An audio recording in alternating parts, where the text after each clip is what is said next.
Assalamualaikum sobat sekalian, bertemu kembali dengan temsiblog.com. Wes. Nah, kali ini kita kembali akan membahas tentang MotoGP, khususnya tentang yang hadir semenjak shakedown test dan juga tes Sepang.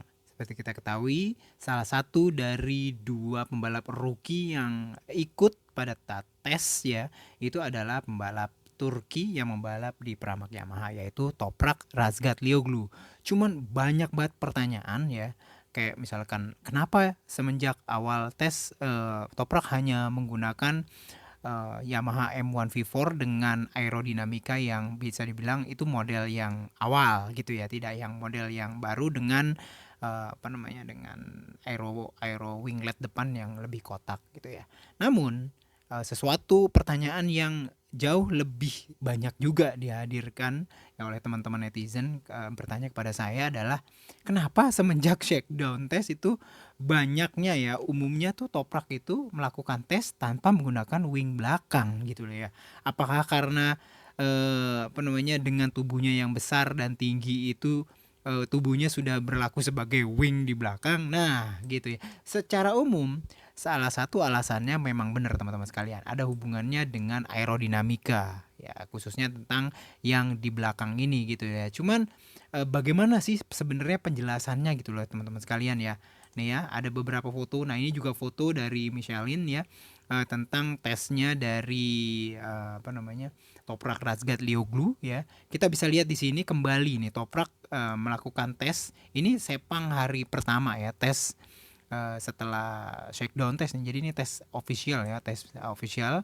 Itu Toprak menggunakan Yamaha M1 V4 tanpa aero winglet belakang nih teman-teman sekalian. Asli aero wingletnya dicopot, benar-benar wing belakangnya standaran kayak gitulah. Nah, secara umum bentuknya sih ya malah lebih bagus ya secara estetika, karena variabel-variabel dari aero winglet itu yang kadang-kadang jadi membuat motor tuh jadi kayak agak sedikit berlebihan mengenai masalah peranti-peranti, itu jadi lebih clean gitu ya kalau saya ngelihatnya. Cuman alasannya sih sebenarnya bukan di situ ya, mencoba untuk ngubek-ngubek secara regulasi kira-kira apa gitu ya. Sorry, ini gambarnya Aprilia. Kira-kira apa yang menyebabkan Toprak gitu ya mencoba pengujian itu tanpa menggunakan aero winglet belakang nih ya teman-teman sekalian ya.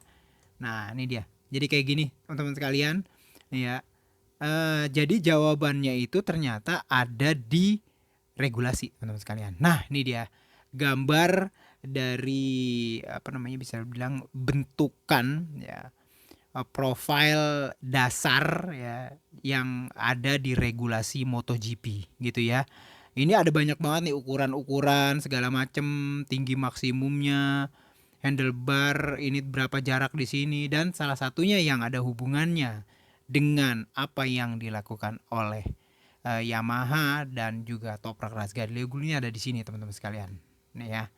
Nih, oke, sorry ya mikrofonnya jatuh. Ini saya coba untuk gedein teman-teman sekalian daerah sini nih ya. Nah, di sini tuh ada tulisannya 150 150 mm maximum excluding seat pad or covering.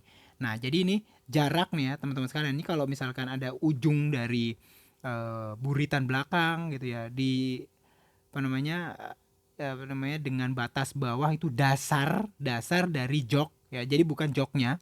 Jadi excluding seat pad. Jadi di luar dari jok yang empuknya itu ya, seat padnya itu ya, padding dari jok itu itu maksimum hanya 150 mm atau 15 cm. Nah, di sini nih teman-teman sekalian. Nah, ini tuh dihubungkannya ke belakang gitu ya. Gitu ke belakang, dan kalau misalkan ditarik-tarik itu ada hubungannya dengan area-area winglet kayak gitu. Nah, jadi ada area-area winglet gitu loh teman-teman sekalian. Nah, ini jadi kayak gini ya, excluding seat pad atau covering. Jadi ini di luar dari adanya pad dari jok kayak gitu ya. Nah, ketika Toprak Razgatlioglu itu yang tingginya itu tinggi banget gitu loh teman-teman sekalian ya. Yamaha ya dan Pramac secara teknis itu harus bisa menempatkan pembalapnya itu eh, jauh agak sedikit diturunin lah gitu ya. Secara umum mereka mengcustom agar toprak itu bisa berada di daerah dalam motor, di mana dia tuh lebih berada di dalam motor gitu ya. Dalam motor tuh apa ya bahasanya ya? Jadi include di motor karena untuk orang yang tubuhnya itu memiliki dimensi yang lebih tinggi, lebih besar, itu biasanya di bagian sininya tuh harus diturunin teman-teman sekalian. Nah, seatnya ini dasar dari joknya itu diturunin ya beberapa milimeter gitu kan. Nah, cuma masalahnya kalau dia diturunin, artinya ini kan regulasi ini tetap harus ada nih ya 150 milimeter maksimum. Pada saat diturunin maka mau nggak mau nih bagian atasnya juga akan jadi turun. Nah kalau akan di atas jadi turun maka ini akan berimbas pada bentukan, dimensi, ukuran dari winglet belakang gitu ya. Nah, artinya ini tuh Yamaha tuh sedang melihat ini ada masalah di sini gitu loh teman-teman sekalian, sehingga dia harus mencari cara agar bagaimana caranya biar ketika joknya sedikit diturunin, winglet yang sekarang dihadirkan untuk Yamaha keseluruhan itu tetap bisa hadir gitu loh teman-teman sekalian. Dan bisa jadi pada saat di akhir atau di akhir dari pengetesan ya menuju ke race weekend awal dari MotoGP 2026 itu Toprak akan mendapatkan model dari seat ya atau jok beserta buritan dan juga winglet itu benar-benar beda bila dibandingkan dengan Quartararo, dibandingkan dengan Alex Rins dan juga dibandingkan oleh Jack Miller. Jadi itu spesifik banget ya, bisa jadi kayak gitu ya, spesifik banget didesain, diukur dan diberikan khusus untuk Toprak Razgatlioglu bagian jok karena secara apa namanya secara dimensi tubuh memang Toprak bisa dibilang pembalap yang paling tinggi dan juga paling besar ya di jajaran line up pembalap MotoGP sekarang. Nah, jadi kayak gitu loh teman-teman sekalian.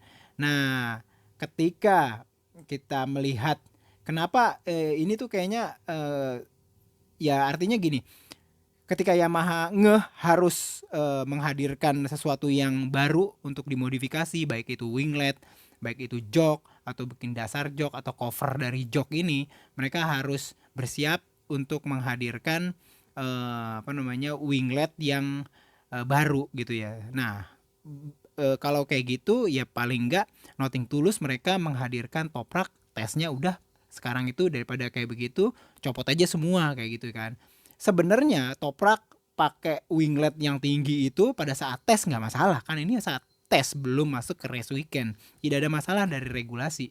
Dia mau mau pakai winglet segede atau setinggi apapun nggak masalah karena ini belum memasuk ke sesi balapan, masih tes jadi unofficial, jadi itu nggak dianggap gitu, nggak akan dianggap. Cuman Yamaha kan pasti kan sesi tes kan berharga untuk menghadirkan data dan segala macam. Oleh karena itu mereka memilih ya udah akhirnya Toprak untuk melakukan tes di Sepang ini tanpa menggunakan aero winglet belakang. Nah, jadi seperti itu teman-teman sekalian, background atau latar belakang ya yang menghadirkan jawaban kenapa Toprak Razgatlioglu semenjak dari shakedown tes sampai tes resmi di Sepang itu kelihatan enggak pakai winglet di buritan. Nah, itu aja teman-teman sekalian, mudah-mudahan bisa menjawab semua kekepoan kita. Itu kita lanjut, kita akan kawal terus apa yang terjadi di Sepang Tes. Semoga bisa bermanfaat. Assalamualaikum warahmatullahi wabarakatuh.